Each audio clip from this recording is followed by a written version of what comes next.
What's up, guys? Welcome to Newswave Week in Review. We're going to take a look at the entire week in Newswave, pick out some topics, and then see what you guys had to say about anything we talked about. So it's going to be a lot of fun. I enjoy reading your comments. Now, of course, Monday was Christmas, so we're going to start on Tuesday because didn't really do much on Christmas, spent time with family and friends, and gave a bunch of presents and opened some. It was a lot of fun. So we're going to start Tuesday. Now, before we do get started here today, I want to say thanks to everyone for subscribing on this lead up to the end of the year. I set the goal at 70,000. You guys responded heavily, and we've been jumping pretty close to the 70,000 mark. We're less than 500 away now. So if you haven't already subscribed, consider subscribing. Help us reach that 70,000 goal. By, I think Monday is the first, so yeah, by Monday. But if not, hey, we came really close, and I appreciate you guys trying to get us there. So with that, let's get started. Tuesday, we were back from the break and talked about Bravely Default possibly being teased when a picture was posted on Twitter by the official Bravely Default account showing some artwork with a Switch and Joy-Con controller in tow. We also went over an interesting posting on the Nintendo Italy website that mentions the online service coming out in the fall of 2018. Jeremy says, paid online. It would be amazing if Nintendo kept it free like the PC platform. Yeah, Nintendo's they were the last ones left that weren't charging for online. Honestly, though, with how their online was, they really weren't in a position to charge for it. And that's, I think, one of the big things we're all concerned about slightly. Sure, it's $20 a year, which isn't much, right? It's something most of us wouldn't even think about, since that's a couple bucks a month, less than $2 a month, I guess. So we wouldn't really think about it too much, but the fact that they are moving to a paid online, I would like to see their service actually be decent, right? Like, I would like to see voice chat not be this crazy mythical thing for Nintendo's platforms, and I would, of course, like to see things like better download speeds. Now, if they do stuff like stand-up servers and do dedicated servers for certain games, like maybe a Smash Bros, for example, that would be really cool. However, I see how Microsoft set up with $60 a year, and they don't really even have dedicated servers now. It's still kind of peer-to-peer, but their download speeds are really good. I would love for it not to take, hours to download 14 gigabytes through the Nintendo eShop when it takes, 40, 50 minutes on Microsoft's platform, but we're getting to that point where they're going to charge because their competition charges. That's just the way it is. I'm more concerned about the features and what's going to be with it. I would also like to see something like a subscription-based service set up for games, like a Netflix service as well. I think that would do really well on Nintendo's platform just because of their library, when it's right next to Game Pass, which is doing well on Microsoft's platform so far. Nintendo has games upon games on games to pick from and put in there like a monthly thing, and that's something I really hope they pursue, because I think for $10 a month, a lot of us would get our money's worth. You pick from Super Nintendo, Nintendo, N64, but then also give the option to buy if you just want to download and don't want to pay a subscription fee. But that's something I hope. But yes, they're gonna charge for it. Their competition's getting away with it, and they're not even gonna charge as much. They're gonna charge $20. It's just the way it is. PC is a little different because it's an open platform. There are so many different competing parts on that same platform, like Origin, Steam. I know EA is really pushing theirs along heavily. I know Ubisoft has their shop as well. And of course, all the different games have to compete with each other too. So PC will never really be charging for online. I know Microsoft is trying to figure out how to do it right now. I'm going to tell you that right now they're trying to figure it out, but I don't know if they'll ever get to that point. I just don't think PC gamers will pay that kind of money. Wednesday, we went over Game Freak wanting to hype up Pokemon throughout the upcoming year. Game Freak is currently working on the first ever mainline Pokemon game to release on home consoles. And the build-up is sure to be full of anticipation as we learn more and more about their vision for this game. We also learned that Hideo Kojima was prepping a big Death Stranding announcement for 2018 after an interview in Japan. Kushank Tamang says, "The mystery of how the Pokemon game will turn out has made me more hyped than ever. Please be a 2018 release." First of all, I still think Pokemon is a 2018 release. Until they tell us it's not and it's a 2019 release, I will continue to believe that, because I think they want that out this year coming up to help push Switches, because Pokemon, the sooner they can get Pokemon out, the sooner they're going to really start this tidal wave of Switches leaving store shelves. It's going to be like a whole new release day for the Switch. That's how powerful Pokemon is. I still think it's the most powerful IP Nintendo has in their arsenal right now. Over Mario, over Zelda, it's Pokemon. I mean, that game sells crazy amounts every time, despite it mostly being the same game throughout the years. I mean, come on, let's be realistic. I mean, sure, they add different Pokemon, they add some different elements. it seems to be the same game most times. It's just the fans are awesome and they're crazy about that game. They will easily migrate from the 3DS to the Switch. That 60 plus million user base will absolutely migrate to the Switch when Pokemon does. So they want that out sooner rather than later. I don't think they want to wait till the third year or so in the console's lifespan to have a Pokemon game, especially if this console only goes 5 years, 6 years maybe. They don't want that to show up in the middle. They want to show up earlier on. Now, about the other comment with it being a mystery, I think this is actually a great idea, and I hope they kind of keep it a mystery. It sounds weird, right? But the more we speculate and the more we talk about it, the more we keep looking at it. There was a great example that I thought about the other day when I was kind of thinking about this topic, and that was like different movies will do this. I remember Cloverfield was this movie. I'm sure most of you have seen it, where a monster like terrorizes New York City, I believe, and everything's shown through a camera. But the build up to that, if you were online and you were following this, was insane because we were trying to figure out what the monster looked like, what was going on. They would drop these little tidbits here and there, and people would just eat it up. They'd just be trying to figure out online, what is this movie? And then it opened a decent box office despite the people not liking it as much when they saw it because they were still left with this big mystery.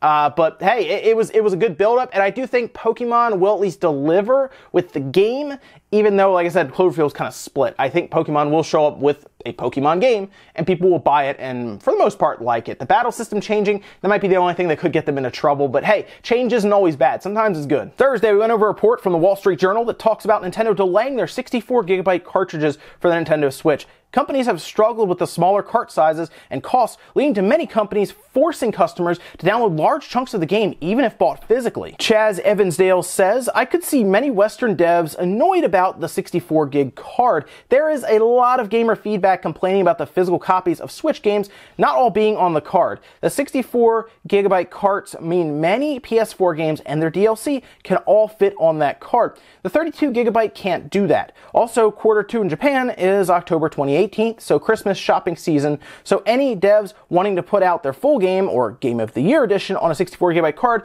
now needs to wait till 2019 to release their game. By 2019, even more games will be on Switch, which means it'll be even harder to sell their game.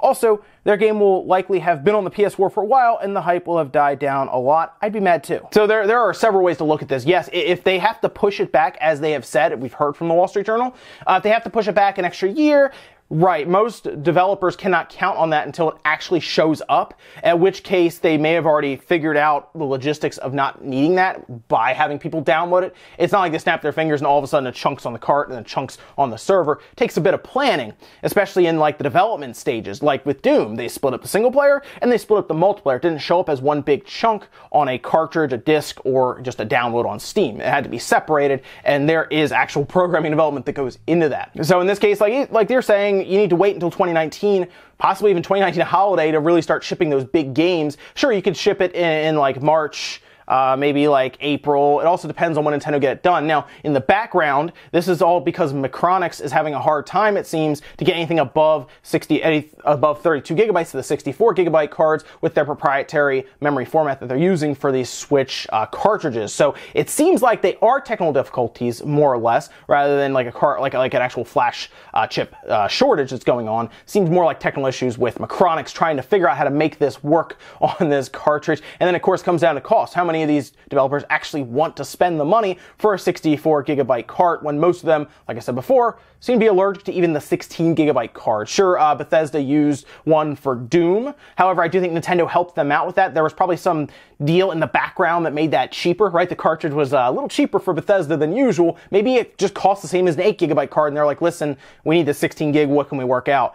I can't even imagine what a 64GB card would do to their margins. I feel like it would shrink it dramatically. However, 64GB card would give them more room than even what's on current Blu-rays with the PS4. So that would be interesting, because then you could actually fit most of those patches and some extra DLC that would be downloaded on, say, the PS4, just outright right out of the box. So that would be cool to see, but will we see a 64GB card before the end of 2019? Probably not. Although if it does happen, that will make news instantly because it'll be a big deal to see, well, a cartridge that's then bigger than a Blu-ray. Friday, we took a look at the allegations surrounding the Tiny Metal and Project Phoenix Kickstarter. An ex-employee accused Area 35 and Tiny Metal developers for using Project Phoenix funds to complete the Tiny Metal while having no intention of finishing Project Phoenix. Area 35 has denied these claims and is currently looking to pursue legal action in court. Chuck NV says, "I really don't understand all of the debate about the Tiny Metal developer. The accuser has not provided any evidence past him simply saying things. The developer has presented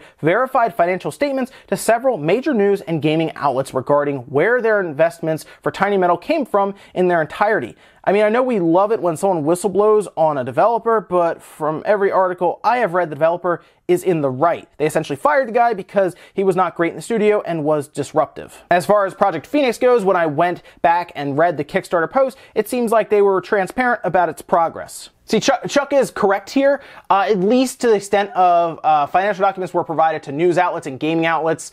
Believe it or not, I've actually had them reach out to me on Twitter after I kind of sent them a message, and they do seem interested in doing an interview of some kind, just kind of talking about it, getting it out there, because I do think some of this information is scattered currently, and it'd be nice to have everything in one concise spot where you could even just listen to it and hear their side of the story rather than read about it on a gaming site here, and then a Steam community post here, and then a Facebook post here. I'd rather try to get everything into one shot for everyone, so I did reach out to them, and they did actually answer me back. So we might have an interview here, which would be really cool to see. But I think you're right here. A lot of people were frustrated with Project Phoenix, and they're looking for a reason why it's not done.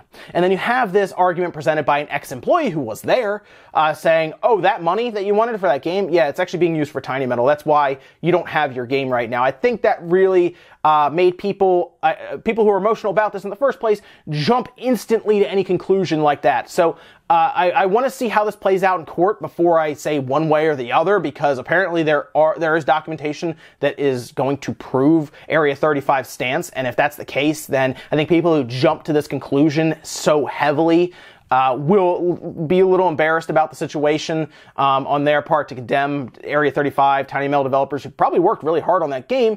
Again, I'm still in the middle because I need to see these documents, but I wouldn't jump to either side just yet. Let's see how this plays out first. Ladies and gentlemen, that is it for Newswave Week in Review. Thank you so much for watching. Hit that like button if you enjoyed the video, guys. The dislike if not. And let me know anything about any of the stuff we talked about today. Leave some comments down below about this. Whether you want to talk about the Pokemon game on the Switch, maybe you think keeping it mysterious is a good marketing tactic for now until one massive explosion of information at E3 that just kind of blows the roof off of it. But maybe not January. Maybe we do wait till E3 and they just drop little drips of information here and there leading up to the big June presentation. Let me know about the 64 gigabyte cards on the Switch. Were you disappointed to hear that they are not there, or are you more in the mindset of, well, who would use that anyway if people are making us download stuff for these 8 gigabyte cards? And then, of course, the Tiny Metal situation. Any information you guys have or any opinions you want to express about that, let me know. Thank you so much for watching, guys. I'll see you next time.